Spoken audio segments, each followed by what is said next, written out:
Out of all the months in the year, there are only 2 months throughout the entire year that have 2 names to the month. There's famously known as Cheshvan. The second month of the year is known as its full name as Mar Cheshvan, Cheshvan the bitter, mainly because it has no Yom Tovim or no overly special days in the month of Cheshvan. The other one is, as we approach this Shabbos and next week, the month of Av, known fully as Menachem Av. It's very interesting because the fact that we call this month, even though in short we call it the month of Av, its full name is the month of Menachem Av, is so real and so integral and so important that many halachic documents are not valid if you write the month of Av instead of the month of Menachem Av. And the question is here, on a general term, what constitutes the naming of the month, and why is this month so special that it gets 2 names, Menachem Av? Of course, they're Hebrew words, and of course, they have a holy origin. So if you translate the words Menachem Av, it literally means comforting the father, which would make sense at first glance because Av is the month where the Beis HaMikdash was destroyed, and that is the month where we need the most comfort. But the problem with that is, we're the ones getting comforted. It was the Jews who got exiled. It was the Jews who got kicked out of Yerushalayim. It was the Jews who lost their Beis HaMikdash.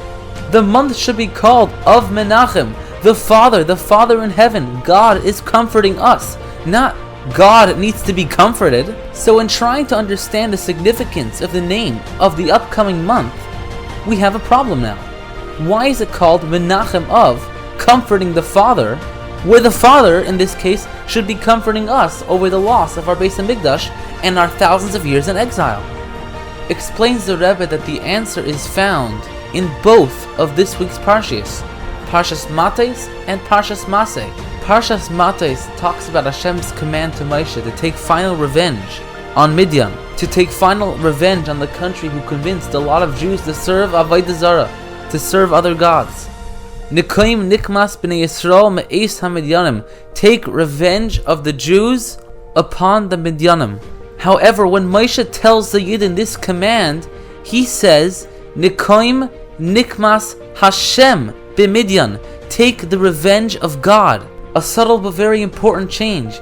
It went from being our revenge to God's revenge. In Parshas Maseh, the second parsha that we read this week, Hashem tells the Yidden, "V'lo titame es ha'aretz asher ani sheichem b'seicha, ki ani Hashem sheichem b'seich b'nei Yisrael."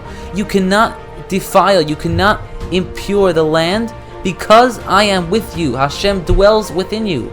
Because the relationship that we have with our Father in heaven is not that He sits up high and looks down at us. He is with us every step of the way, and therefore our revenge is His revenge. When we defile ourselves and when we defile the land, Hashem is not upset because He's going away. Hashem's not going anywhere. He's staying with us, and therefore He's upset that we are being impure in His presence, and He is with us in the impurity. The connection we have to Hashem, the connection we have to our Father in heaven, is something that's so strong that our desires become His desires, our revenge becomes His revenge, our impurity, as if to say, becomes Hashem's impurity that He also has to deal with and fix. And therefore, back to Menachem Av. Of course we need comforting. We lost the Beis HaMikdash. We're facing the challenges. We're in Galus.